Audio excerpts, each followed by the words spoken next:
Welcome back. We just seen the Housemaid. My wife wanted to go see it. It was a thriller with the actress Sydney Sweeney and some other actresses. The movie was like twists and turns and thrillers and things like that.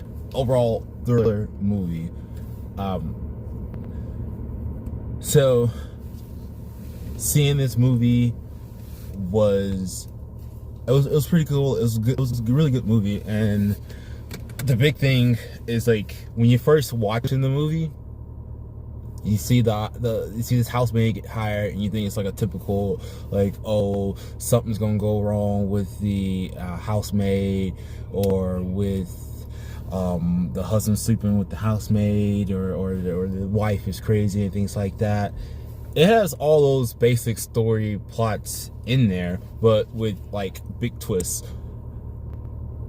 I want to say, like, spoiler warning, if you haven't seen the movie yet, go see the movie. It's a pretty good movie. This is one where I definitely say, like, as a Christian, if you don't have good discernment, probably don't want to go see this movie. Or if you're struggling with like porn addiction or something like that, you probably don't want to see this movie yet until you develop some good discernment and things like that. They're touching on like the sex scenes in this, the nudity. So the sex scenes and nudity, I separate those two. In the beginning, God created Adam and Eve. He created us. They were naked. So you can say that God intent for us to be like naked, not having clothes on, or not have shame about our bodies and things like that.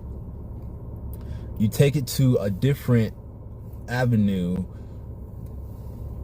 when you're watching other people have sex and be naked. I might get demonetized, but I don't have enough viewers right now to get demonetized, so hopefully in the future this video get monetized or not.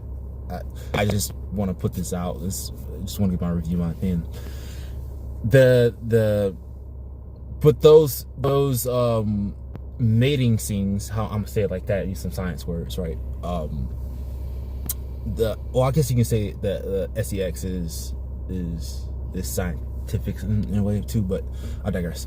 Those mating scenes are important to put across what type of character this person is. Try not to give too much away.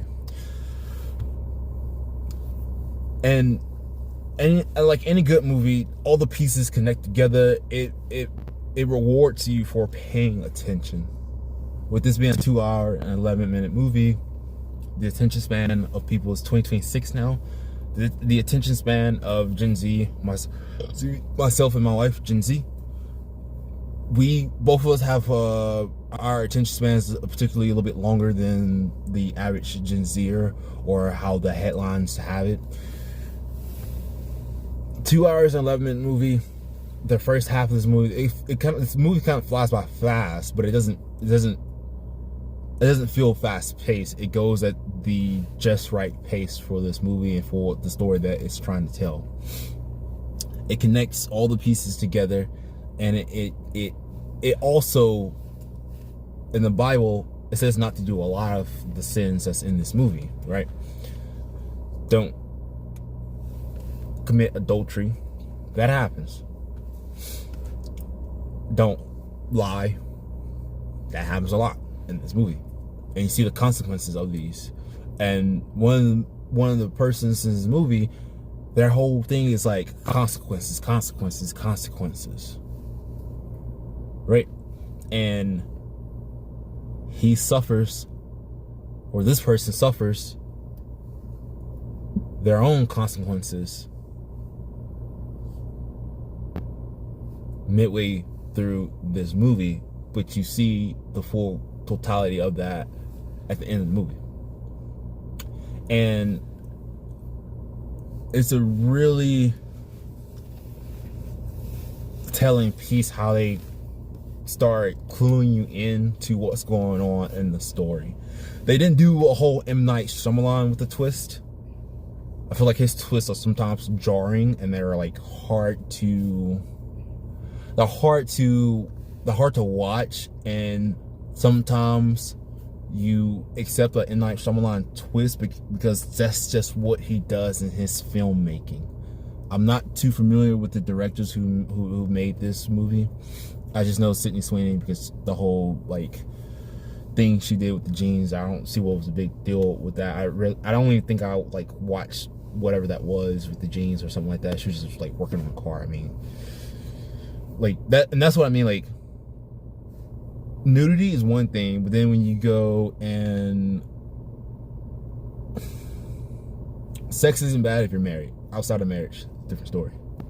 And that happens in this movie. And when you lust after people, that is like a big sin for men in particular. It can be for women too, but that's usually the downfall of men. And then just being overly controlling.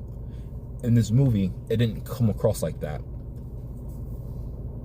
When you watch it the first time through, and you're looking at everything, and then you get to the midpoint of the movie where the twist happens, you have to look at yourself and be like, man, how many times have I've seen someone go through so many different things where I think they're like kind of off their rocker, they're crazy, and they're not taking their meds, and it's like easy just to like write them off and things like that. And it could like look just like that, and like you don't know the truth. And that's why to me it's important to know the truth, or to not spread gossip, because that was a big part of this movie too. And the Bible says don't gossip or spread false testimony about someone else. And you see like all these different sins.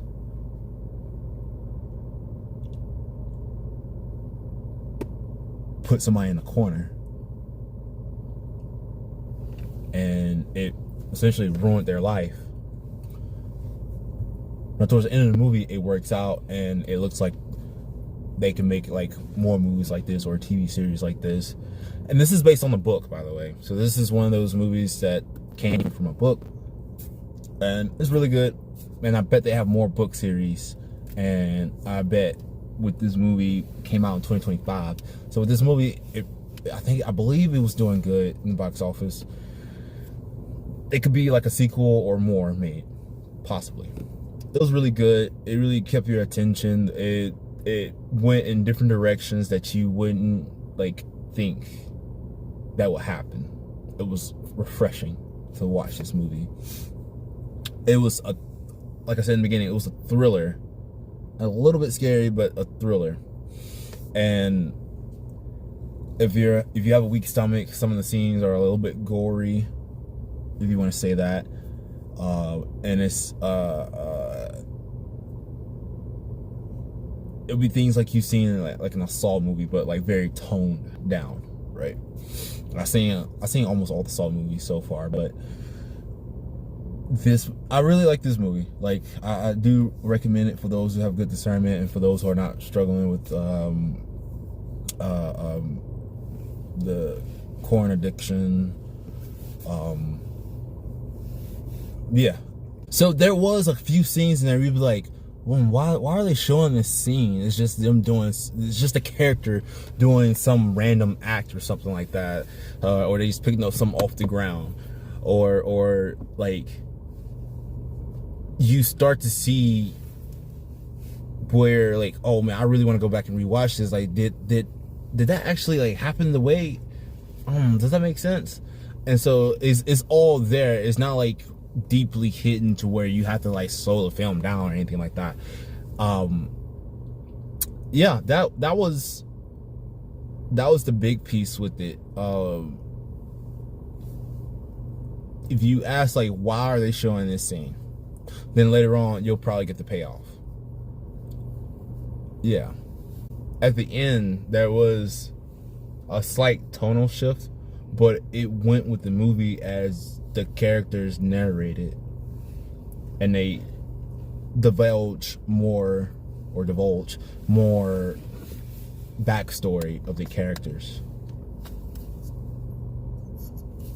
Because like in the beginning of the movie, they show what the characters are doing, but they don't ever like just flat out say why. As an audience, we know why one of our main characters is doing like what she's doing as the movie goes on, and it seems like the other characters don't know. And then we slowly uncover more of her backstory, but they don't give the full totality of the backstory, which makes it for a good twist, because our focus gets shifted on a situation, and then you can see the midpoint of the movie where it happens, And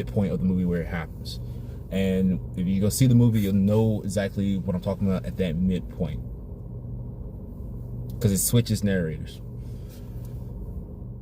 So, babe, what did you think about the movie?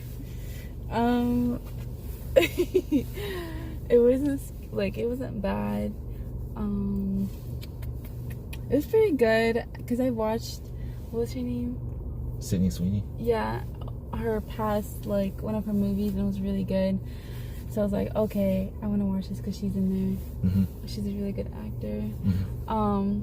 But yeah, at first I thought it was the other person that was crazy, and then to find out this other person, like, it's just like I thought I was like correct in my head, but then it was wrong. But it was really good. It was a good twist. Yeah. Spoiler. So it makes you like a little bit second guess before you like just go and just judge people, because like everything that we found out about the wife was from other people, not from the wife herself. Yeah. So there again, that sin of spreading gossip or false lies, which they're all rumors. Nobody could like verify what was true or not, right? So like, why speak on that when you have no evidence of what actually happened? Yeah, this is why you can't like judge people by what you see, rather than like actually knowing them or asking them. Not getting like, not having them have like a chance to like speak or something. Right. Yeah.